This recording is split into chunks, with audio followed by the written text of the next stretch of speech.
Welcome, dear listeners, to another journey into the unknown. Tonight, we open the pages of a chilling tale, one that blends memory, shadow, and the echoes of a town lost beneath the water. Turn down the lights, put on your headphones, and let the sound carry you deeper than you've ever gone before. And if you enjoy these stories of mystery and darkness, don't forget to like this video, share it with friends, and subscribe to our channel for more haunting tales every week. Chapter 1. The Town That Remembered. The reservoir was lower than it had been in 70 years. People came for photographs.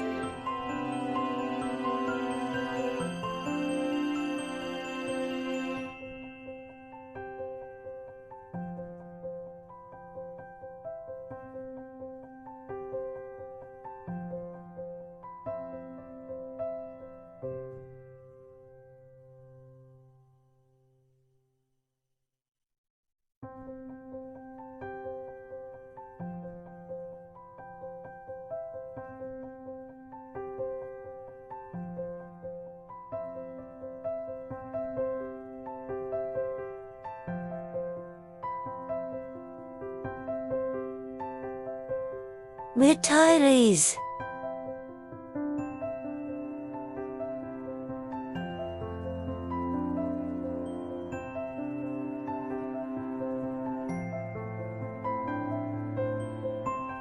A couple posing with their dog against a cracked bowl of mud and stone ribs. They stayed near the new shoreline and posted proof to strangers that water could forget. I parked farther down the service road, where a chain-link fence had been peeled back like a sardine tin. Authorized personnel only hung crooked on one hinge. Past it, the land fell into a mosaic of dried plates, each one crazed with fissures, and in the gaps you could see glass, a spoon, a chipped yellow saucer, a roof ridge line things the lake had kept in its throat and finally coughed up. My recorder stayed in its foam-lined case as I walked. The zipper rasped my palm.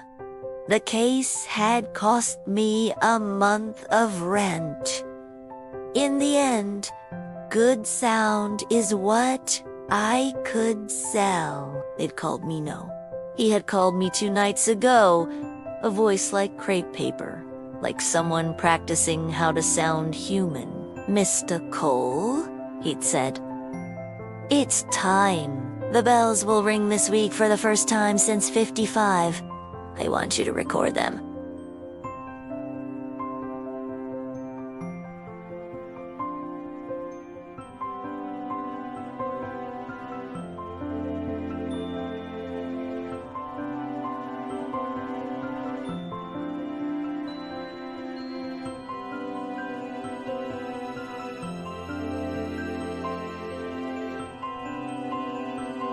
What?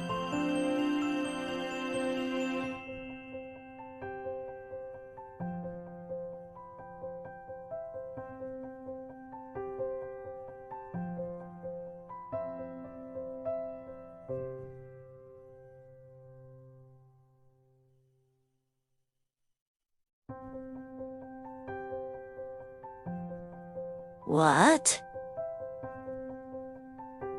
Well, I had asked, half asleep, a fan peddling warm air over me, the screen of my phone blaring an unknown number.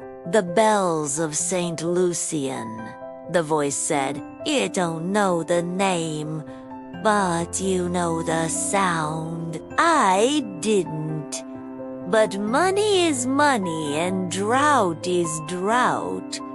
And my landlord had a new kind of patience that sounded like the grinding of teeth. He wired a deposit to a brand new account minutes after we hung up. So here I was, teeth gritted, listening to the lake breathe damp on a hot September afternoon, waiting for a church tower to reveal itself. The map they had sent us scanned, brown sheet with neat fountain pen letters, called this place Graybridge, a town broken into by a river long before a dam broke the river back. Flooded in 55 to make the valley a basin for the city's thirst. All that remained above water for the last 70 years had been cedar stumps and whispers. But this August, the heat had been a rumor. You walked through like smoke and the reservoir fell past. The marks the engineers said were respectable, and then past the ones the politicians said were safe, and then past the ones the workers said were possible. Now, Graybridge had the floor again. I stepped around a rib of plaster that had been a wall and pocketed the temptation to touch it. There was a posted list at the ranger station. Someone had taped it on the siding with painter. S-tape because the real signboard had been taken over by a yellow jacket. Nest that said, "Do not remove artifacts."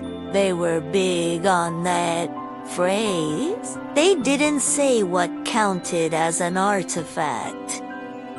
They didn't say whether a name was an artifact or a sound. "Excuse me," a woman said, and I looked up to find a ranger. Green polo, brimmed hat, a face not yet resigned to saying the same thing 1,200 times. She nodded to my case. "You do news?" "Private commission," I said. "A recording for someone who grew up here. He asked me to get the bells." Her eyes flicked to the place on the mud where my boots had left a shallow map. "Bells," she said, and tasted the word. "We've had folks say they heard something. It's mostly the wind or the dam." "Of course," I said. "If you're going down," she continued, "there are rules. Don't step into anything that looks like wet clay. It's not clay. It's old silt. You'll sink, and I'll have to pretend I am allowed to go in after you. Watch for glass, and don't go inside any structures that look like they might still be structures. They're not. Also, she hesitated. If you hear someone calling your name and you can't see them, assume it's not for you. That's oddly specific. People have been falling silent out there, she said, and tried to make it sound like a joke. They wander off their friends' maps. We get them back, usually, but they say they heard someone calling. Who? Family, she said. Themself. The river. Believe whichever one you like. I nodded like I did this all the time. She glanced at the case again. Good luck with your bells. Thanks, I said. Do you? But her radio crackled and someone said, Gabe, you seeing this? Towers peeking through. She tipped her hat and jogged away. I stood very still. In the near distance, a finger rose from the lake bed, thin and straight. A square column of stone crusted with pale moss like the bloom on the rind of an old cheese. It had been under more pressure than Earth liked to admit. The air around it felt colder, as if the lake remembered how to cling. I took the recorder out at last. The body fit my hands like a tool that taught your fingers where to go. I'd worn it down with years of walls and wind, subways and summer cicadas, 100 kinds of hush. I clipped on the blimped shotgun mic, slid the pop filter on, and thumbed the levels up to a hair below clipping. The fans on the dam spun a mile away, a white noise like breath. Somewhere to my right, a dog barked twice in a tone that said no one was listening. The first note came as a question. It wasn't the bright, buttery peal that wedding bells in movies make. It was old iron complaining under a gloved hand. It was a sound that had never learned glass existed. One note, then another. Too slow for a clock, too fast for a funeral. My recorder sawed the air and drank it. The mud under my boots tugged and then decided to let me go. Someone clapped. Tourists around the rim of the dry bowl raised their phones in unison, as if to photograph a smell. A kid shouted, "There it is! There it is!" and then hushed, because the hush was contagious. I halfway expected to cry. They say sound opened your ribs, but I didn't cry. Instead, I thought, this is wrong. I was not a church kid. I'd grown up in a house where my mother stacked library books in the shape of a doorway and said, "Pick one." But I'd recorded enough bells in enough places to know when they were being rung by hands. This wasn't that. The tempo had a hiccup. To it, no human wrist would stay with that patience. The resonance was trimmed too neatly, as if the sound had been shaved close to the skin. It felt like a recording of a bell that the lake was playing back. "Copy," I said into my own mic by habit, to pin myself to the hour and the place. Graybridge Reservoir, September 2nd, 1733. First audible bell at the second note cut me off. The third rode on its shadow. I turned my body in a slow circle, recording the walls of air, letting the sound bleed across the diaphragm like light moving through a tall window at dusk. A man brushed my elbow. He wore overbleached denim and the kind of baseball cap that had started as a trucker joke and ended as an identity. "Local?" he asked. "Not exactly," I said. "You." "Born here," he said, and tipped 2 fingers to the tower. "Born there."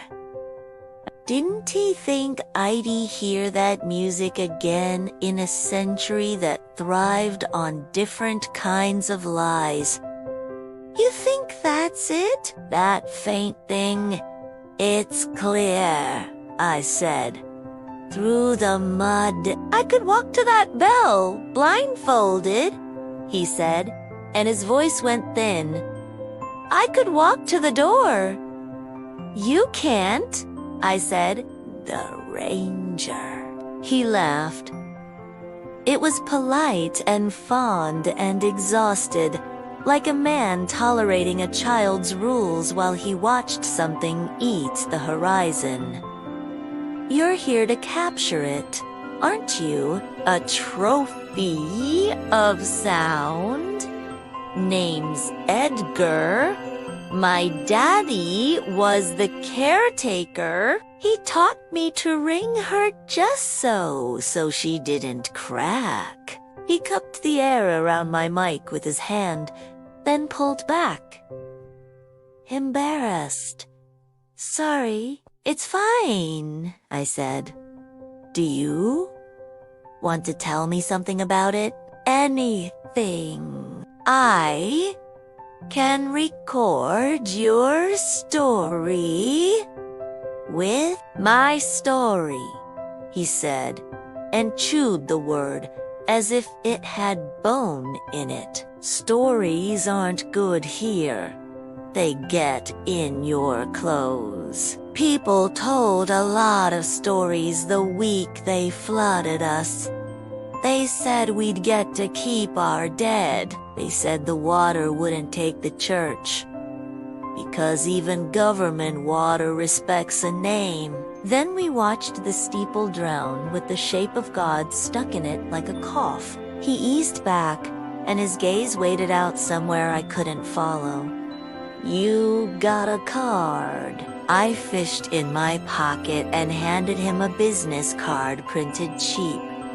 Elijah Cole, Field Sound, with a number and a city. He held it like the weight was wrong. "Hell of a lie to put on paper," he said. "Field Sound. And you?" I asked. "Where do you live now?"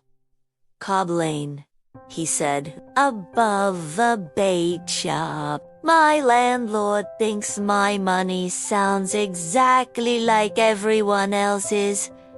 Makes me a new man." "Edgar!" someone called, and we both turned. A woman in her 50s, winded, damp hair stuck to her temples.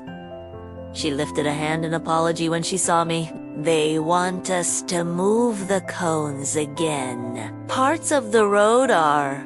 She paused, listening to the tower. "You hear that? Hard not to," he said. "Go on, Joe. I'll be along." She trotted off. Edgar tucked my card into his cap like a third-rate award ribbon and looked at the tower a long time. "Careful! Down there," he said finally, and left. I watched him make careful steps across the plates of mud, choosing where previous boots had not buckled. The bells hummed again, laying a thin vibration across my skin. I raised the mic and lined up a shot like a hunter. On my third pass, my eyes caught something square in the mud at my feet.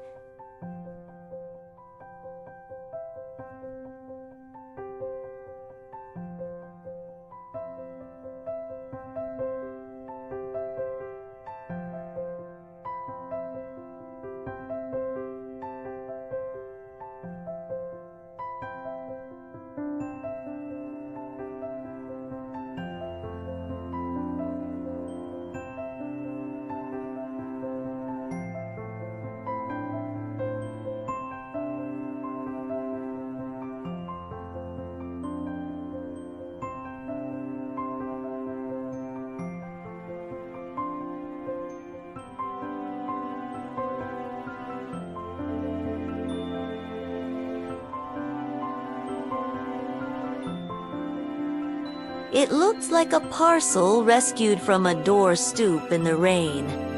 Tight corners, brown twine, a knot that involved more pride than dexterity. It was half-sunk in a wedge of silt and slick with algae. But the name stenciled in black on the top bold, unornamented, was mine. ELIJAHCOLE.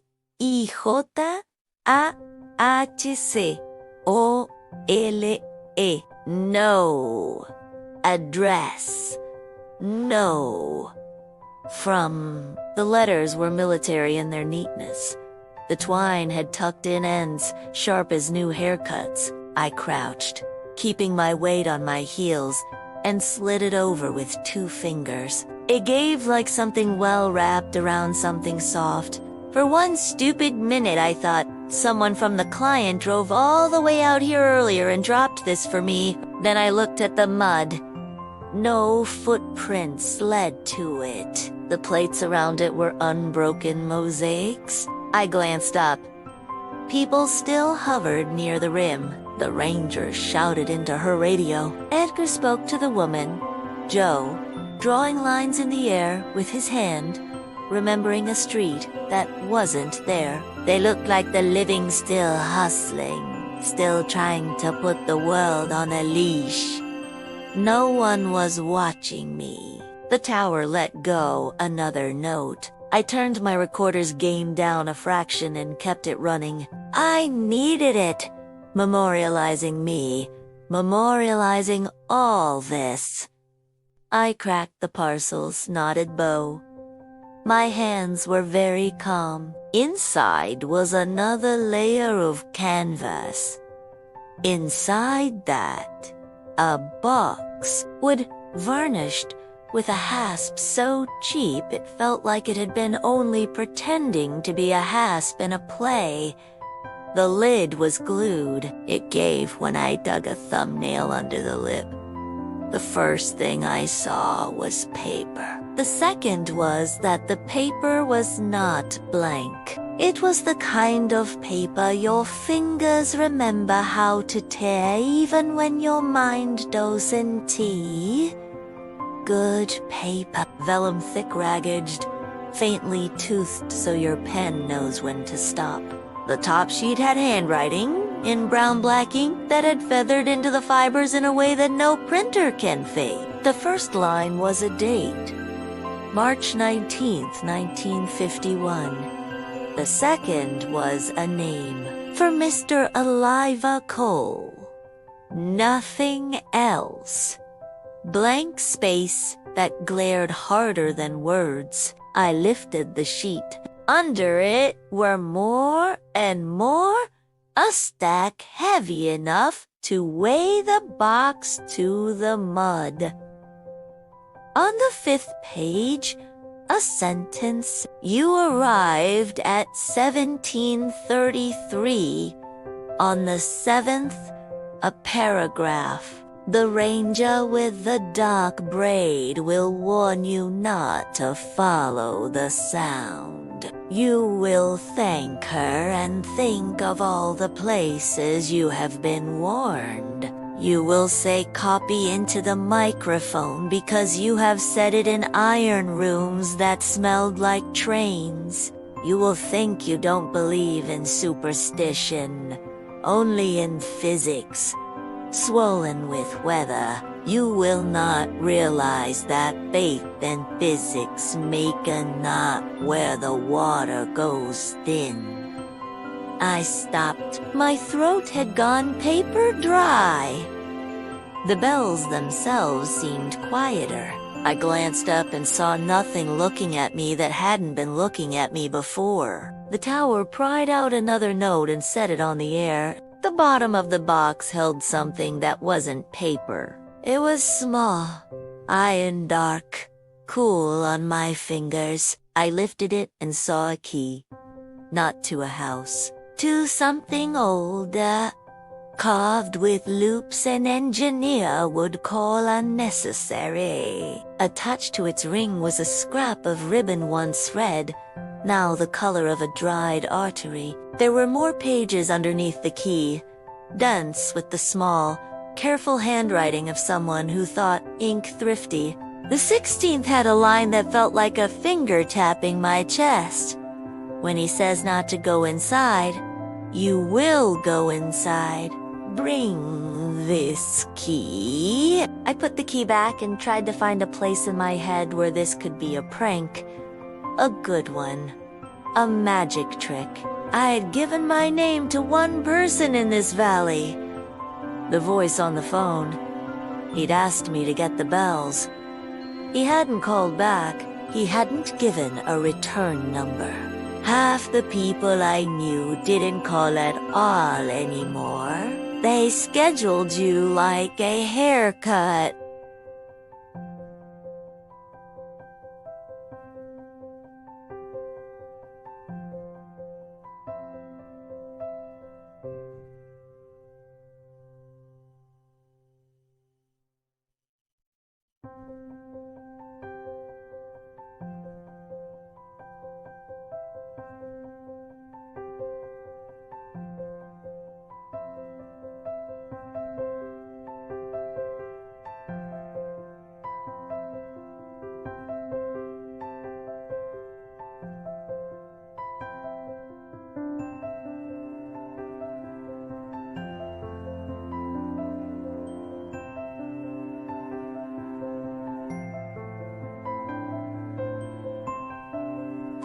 But this the date, the details. The bell chimed again, as if to remind me what sound was. I slipped the box back into its canvas, slid the parcel under my jacket, and stood. The recorder whined faintly in my headphones. I tried to hear if the bell's tempo changed when I touched the key. Foolish. I wasn't a believer. You don't do field work if you're a believer. Belief is for studios, for directors who say, "We'll fix it in post, Mr. Cole." A voice called, bright and wrong. The name rang too close to my ear. I turned, but there was no one at my shoulder, no breath on my neck. The ranger looked at me from 50 yards away, mid-lecture, with a pair of teenagers who wanted to use an old roof as a skateboard ramp. Edgar still had his arms ribboning the air. The voice had come from a direction sound didn't usually use. I bent, picked up my case, and moved toward the tower without meaning to, and then meaning it. The mud tilted. I chose my steps like a beginner, careful and silly. When I sank to the ankle, I pulled out and went around toward a line of old paving stones that had been streets once. Their edges were still in the mood for being edges. A child had drawn a hopscotch grid on the largest with a chunk of white mineral, and for a sick second I imagined a small hand, wet to the wrist, reaching up through the lake to finish a 7. By the time I reached the square, the tower had pierced. The noise of the tourists had fallen away. Their excitement had lapped back to safety. Close to the tower, air and time felt thinner. The column rose another 2 feet as the minute ticked, as if the lake had decided to let go a little more. The bell inside the tower didn't show yet. Bells don't show. They keep their secrets like molars. But an arched window scooped dark out of the stone on the second tier, and the dark breathed. I set the tripod. I aimed the mic at the window. I told myself that I didn't believe in anything but milliseconds and decibels and metadata, and that the box under my arm felt heavy. Because wood is heavier than paper, and not because the future wants anchors. Copy, I said again, and listened to the shape of my voice strangled by a place that had new rules. The bell sounded this close. The precision was cruel. My recorder showed the waveform like a mountain. Somewhere in it was an old man climbing stairs with a rope. Somewhere else, a river's weight, and threaded through both something that had never known fingers. The shock went through my shoes and up my bones, and I had to fight the impulse to spread my arms like a tuning fork. "Mr. Cole," the voice said again. It was not the ranger. It was not Edgar. It was my mother, which was impossible. She died 5 years ago on a cool Tuesday, while a nurse measured nothing on 12 different machines. She said my name now the way you say it to wake someone for school, with exertion and love and irritation. Eli. She corrected herself, as if catching up with how the world had called me after I left her kitchen. Don't. The tower's shadow shifted, not because the sun had moved, because the shadow had made a choice. It reached and put a finger on my sleeve. I yanked back and nearly went into a silt patch, and the ranger's warning planted its feet in my head. If you hear someone calling your name and you can't see them, assume it's not for you. The bell rang again and carried her voice away like a raft on a flood. The first door revealed itself. It hadn't been there a second ago. Even the clay where it stood was wrong. Too smooth. as if lit. A low rectangle in the stone slabs at the tower's base, a coal hole door. A utility entry. Something for caretakers and people who know bells by weight. Its hinges were the kind that make a town council meeting feel productive. Someone had reasoned them into being in 8090.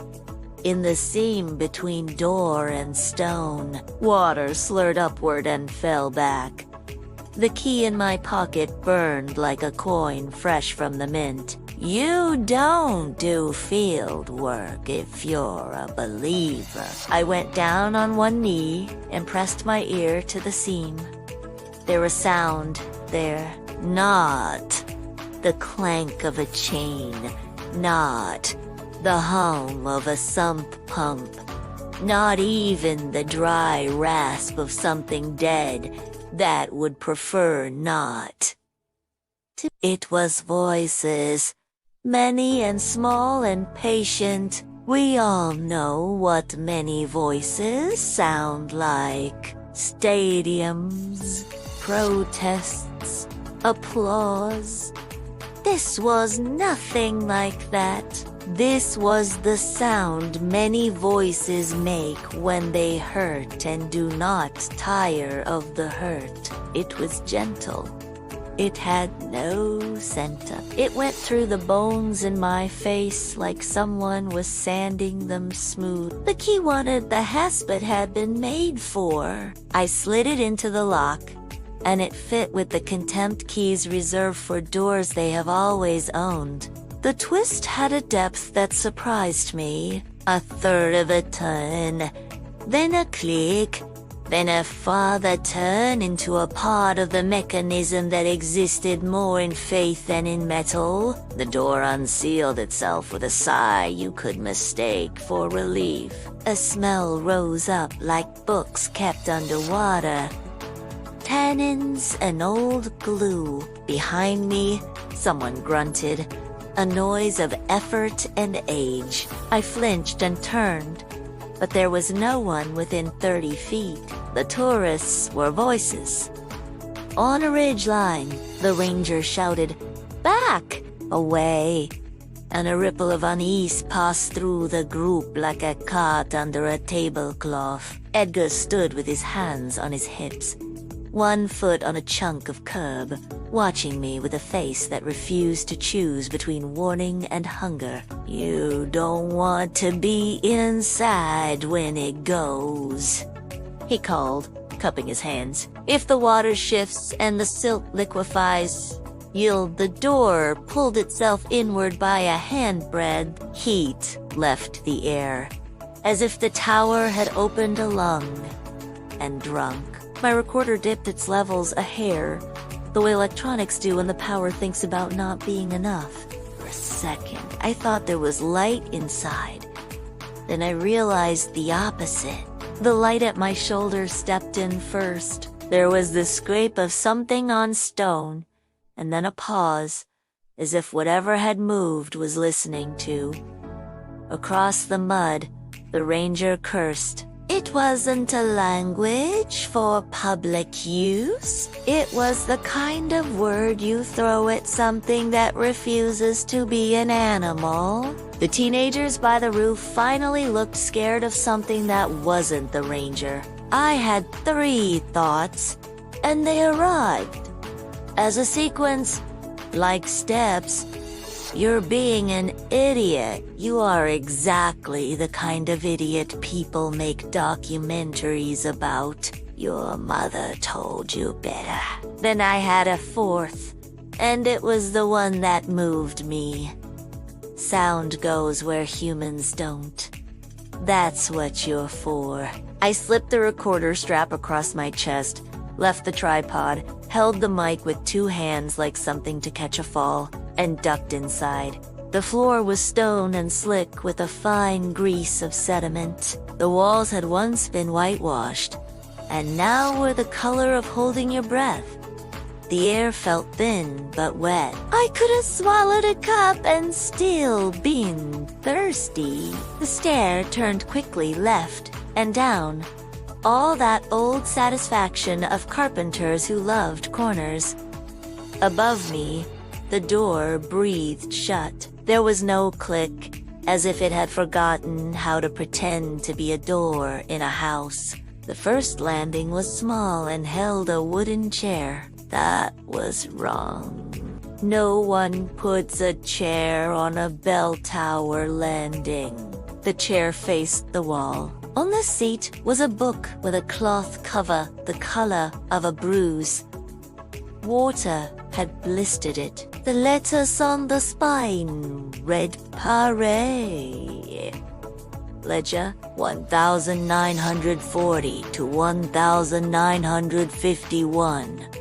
I put the recorder on the chair with the mic aimed at the stairwell, thumbed the levels and opened the ledger 2 inches enough for the smell to come out and hit me like a person. Sour and sweet lye and milk. Names lined the first page in ink that had bled into skin. Marge, baptisms. There was a column for godparents, a column for fees, and squeezed into the margin in a smaller hand. Do not ring before the fog lifts. I flipped and saw entries for weddings. At the bottom of a page for September 1950, someone had pressed a wildflower and then eaten half of it, or the water had. The stair went down farther into a place that sound had the sense to become. I closed the ledger, set it back on the chair, and lifted the mic. From below came the soft rattle we all make when we wait too long. Beads on a wrist, teeth, rosaries told to mind themselves. Copy. I whispered into the recorder. Something whispered back with my mother's rhythm, but not her words. The shape of the sentence was one she had used when I was 10 and forgot my lunch and my name. Elijah, take your... Then the bell rang again, and under it all, the many voices said something long. It wasn't English. It wasn't any one thing. It was words that had been in water long enough to get slick. The sound logged itself beautifully. My eyes wandered to the levels because that was safer than believing. At the second landing, the wall wore a pencil drawing. It was an art. It was a plan, the kind of map a maintenance man makes for the one who comes after him. A rectangle for a door, a circle for the bell, a dotted line to show the path of a rope, a note in that same cramped hand as the ledger. When the water takes the first step, say the names. Another note beneath that, in a different hand, urgent like a child. Don't say them out loud. I breathed, and the stair exhaled old air into my face. The bell's one bell, I realized. It was a single hulk of metal speaking, paused like it had remembered it could. Then it spoke again, and on that note something touched my back. Light, cold, the sensation of being remarked upon, like a librarian lifting her head as you pass. I do not scare easy! You can if your income depends on being very, very still in places the living refuse to be. But fear is a system, and this place knew my switches. It had found that sound in my mother's mouth. It had found how ink dated itself. It had written my name on packages and dropped them from the past. I took the last turn, and the passage opened. The bell room was exactly as you'd make it if you were telling someone who had never seen a bell room how to draw one. A square ladder to a hatch, a rope hung from a wheel, the bell itself, suspended by a frame that remembered very faithfully how much things weighed. The bell's mouth loomed the way. A yawn becomes a face.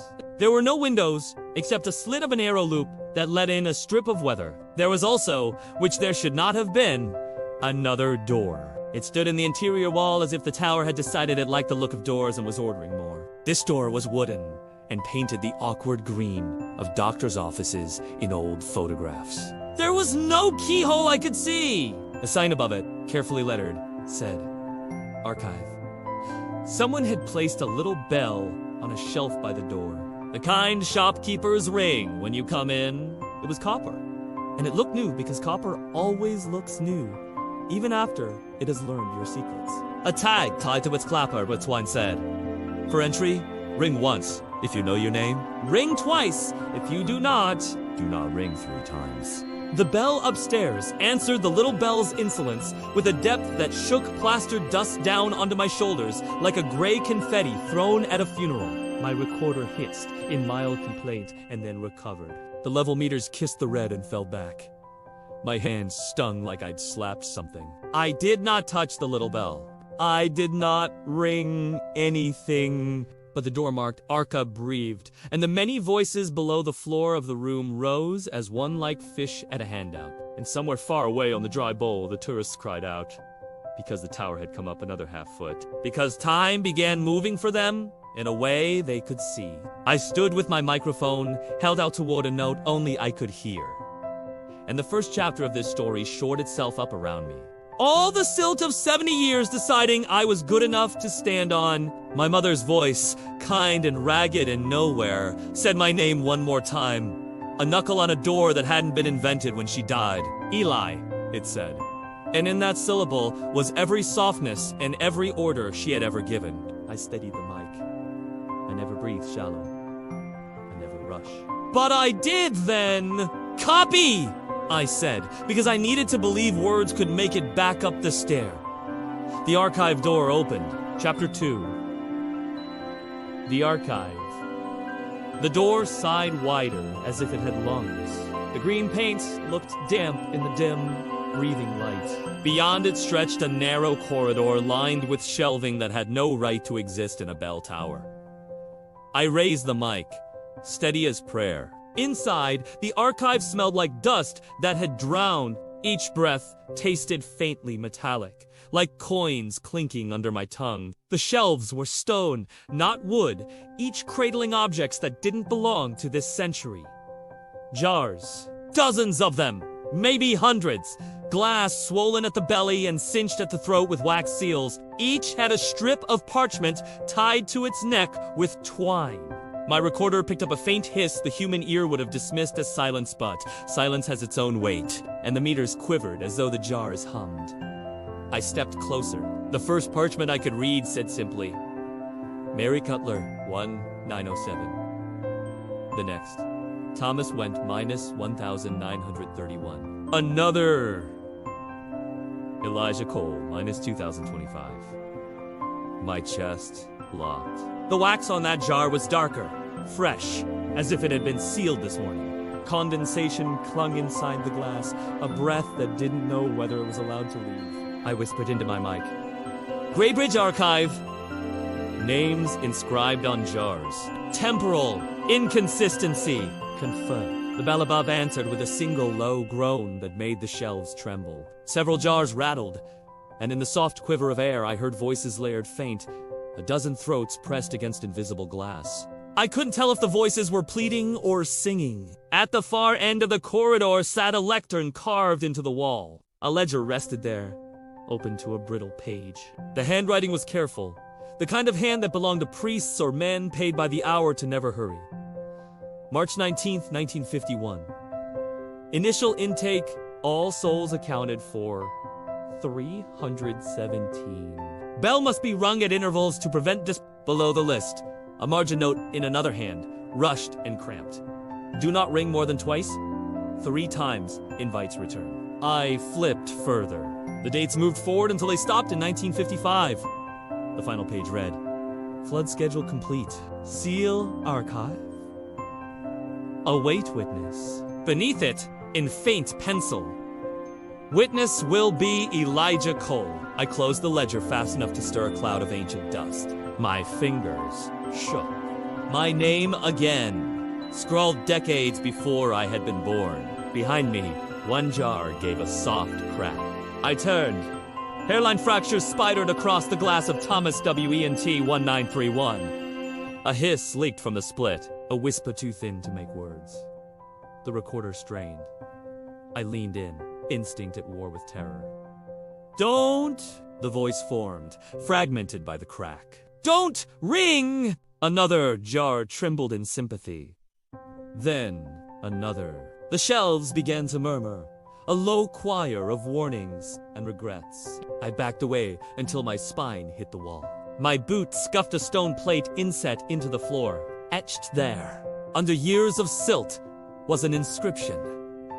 To keep the town remembered, keep the bell remembered. The meaning pressed heavy. The bells weren't just sound, they were a lock. The archive door creaked behind me.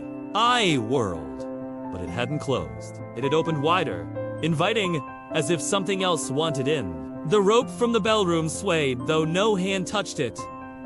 Once, twice. I remembered the note.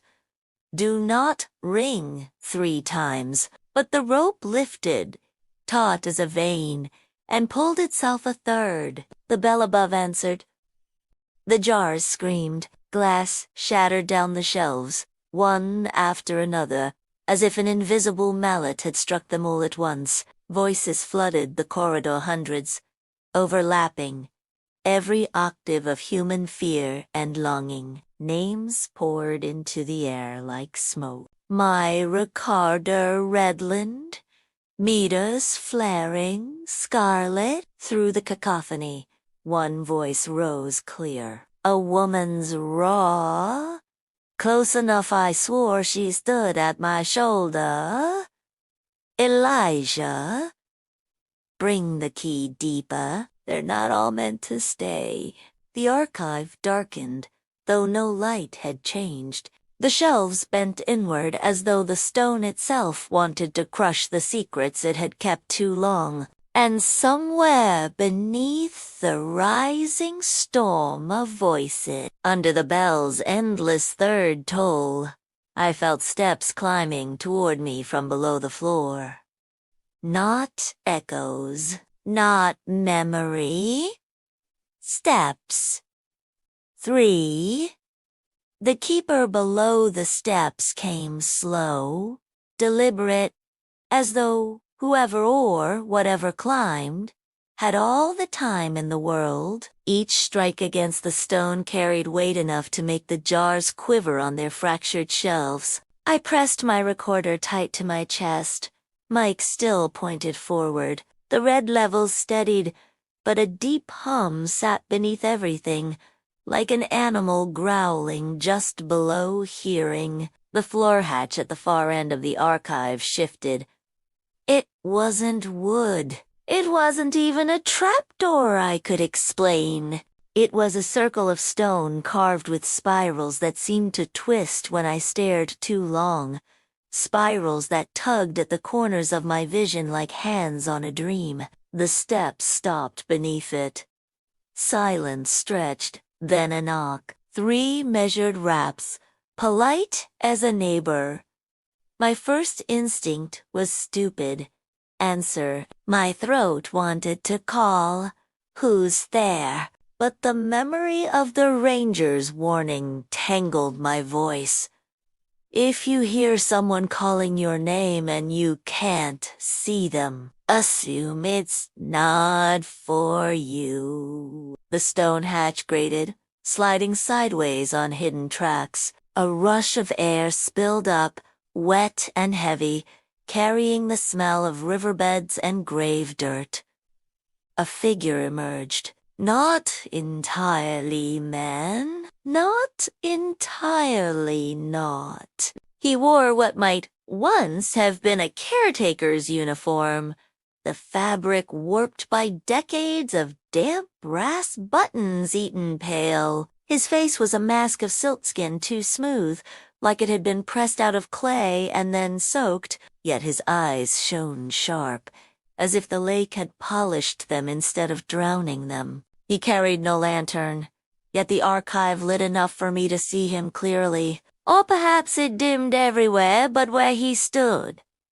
Elijah Cole, he said, his voice rasped with water, syllables dragging like weeds in current. You've come, as was written. I steadied the mic. Who are you? I was the keeper, once, Bells answered to my hands. I rang them to bind the town, to keep memory whole. He glanced at the shattered jars, and for the first time his expression cracked not sorrow, not anger, but something older than both. Now they have been broken. The voices that had poured out still swirled, restless. Fragments of names, prayers, screams.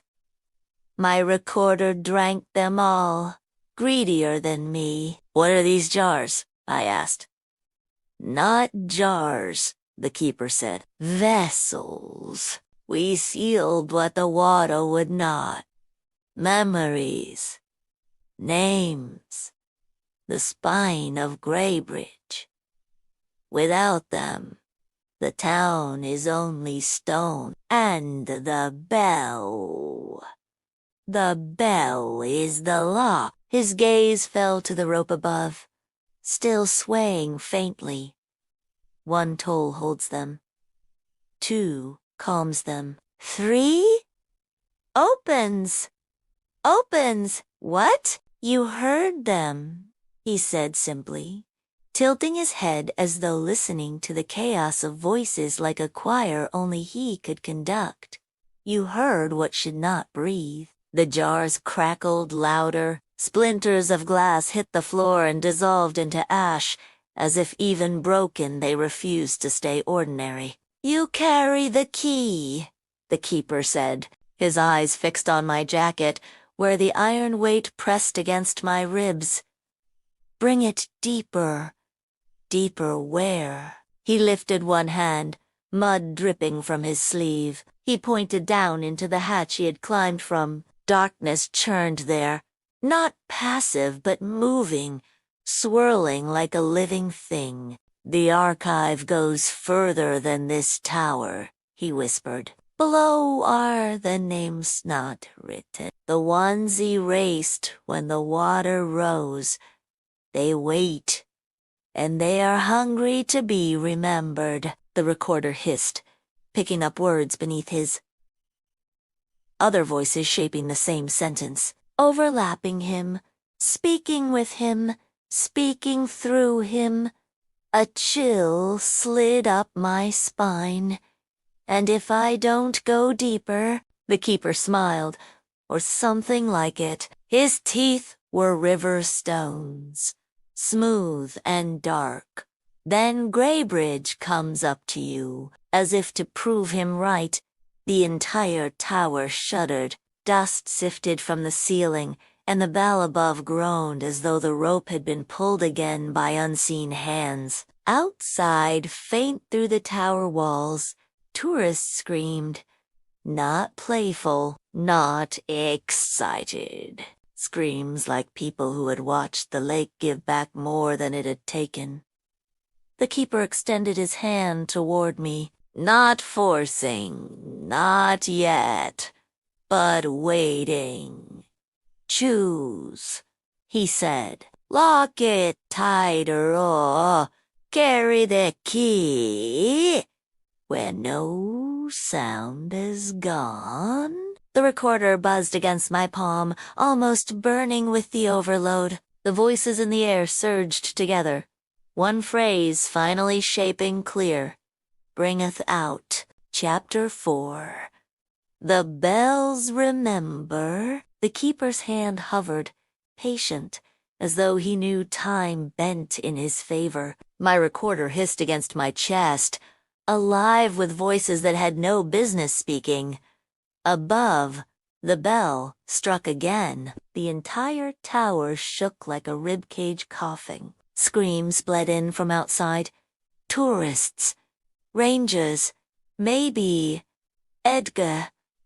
Their cries broke against the walls, muffled, swallowed. The archive seemed to hold them inside, as if even sound wasn't allowed to leave Graybridge. I clutched the key in my jacket pocket, cold iron, carved with loops. Heavy enough to feel like a decision. I didn't come here for this, I told him. I came to record bells. You are recording, the keeper said, his eyes sharp as drowned glass. And now you will choose what kind of bell the world will hear. He gestured again toward the hatch. Darkness spiraled below, hungry, expectant. My skin crawled. The voices rose in a tide. Bring us out. Remember us. Ring for us. Another voice, softer, clearer, cut through. My mother's Elijah. Don't follow. I froze. The keeper cocked his head, listening as though he'd heard her too. His expression changed. Sorrow, amusement. They use what you love, he said. They borrow it to break you. Even your mother is an instrument here. The words cut deeper than the chill in the stone. The hatch pulsed, a draft of wet air rising, bringing with it the faint odor of rot and lilies. Something moved below shapes, pressing against the dark, straining toward light. The keeper's voice dropped. If you carry the key deeper, you unlock the archive. Their names will be free. Graybridge will walk again. And if I refuse? His gaze flicked upward. The bell rope quivered on its own. Then the tolls continue. And eventually, the lock fails. Without the key, the release will be ruined with it. He let the sentence hang like a noose. The ground trembled. Cracks lanced across the floor. One of the last intact jars exploded, and a boy's voice shrieked, "Mama," before unraveling into static. I made my choice. I pulled the key out and held it. The iron glinted, damp with the sweat of my hand. The keeper smiled, mud lips peeling back from stone teeth. Good.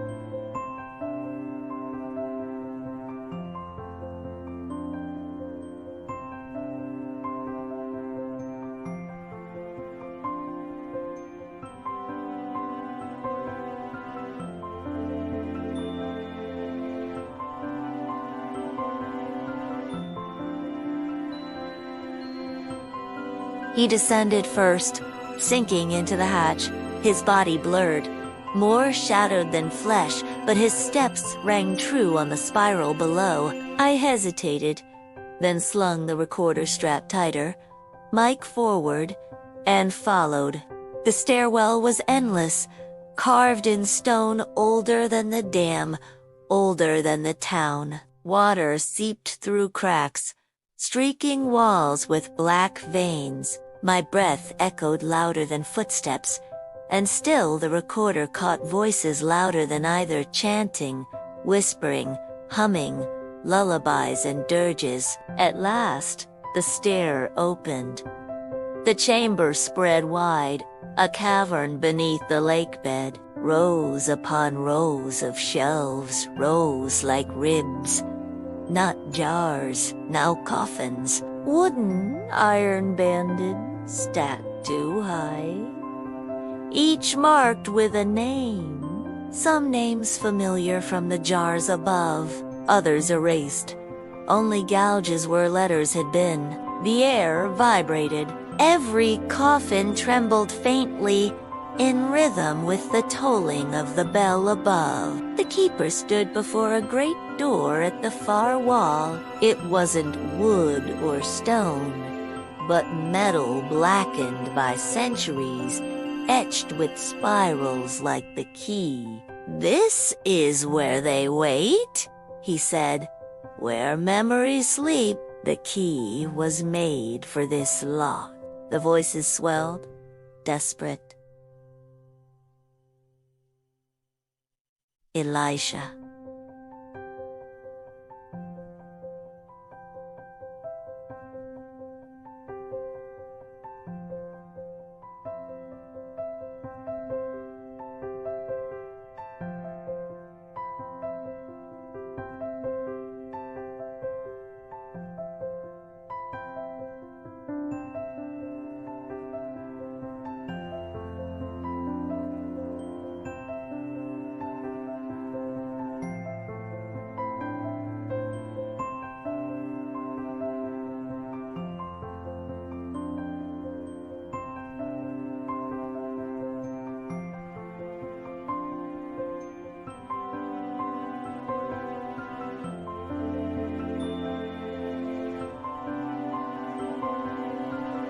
I stared at the lock, then at the recorder's quivering meters. My name had been written in ledgers before I was born. Packages had waited in mud for me. Now this.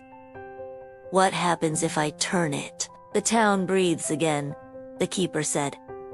Not just stones, not just memory. Flesh. Voice. Graybridge will rise, and if I don't, then the bell will toll until it cracks. And when it does, the release will come unbound. Chaos. No names, no memory, only noise. My hand shook as I fit the key into the spiraled lock. It slid with ease, as though it had been waiting only for me. The voices crescendoed, pressing against my skull. The recorder screamed with overload, red light strobing. My mother's voice again, faint. "Don't open it, Eli. Let the dead be water."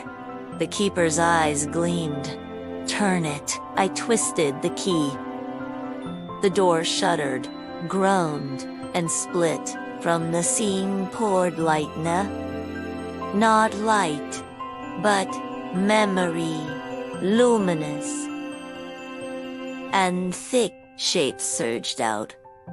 People formed from water and shadow, their faces blurred but their names sharp, every one of them shouting to be remembered. The chamber shook. Coffins burst.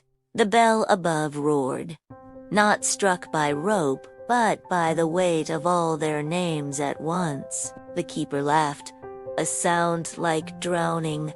The town remembers. The flood of figures swept past me, hundreds, thousands, rushing upward, clawing toward the world above. Their voices merged into one deafening peal.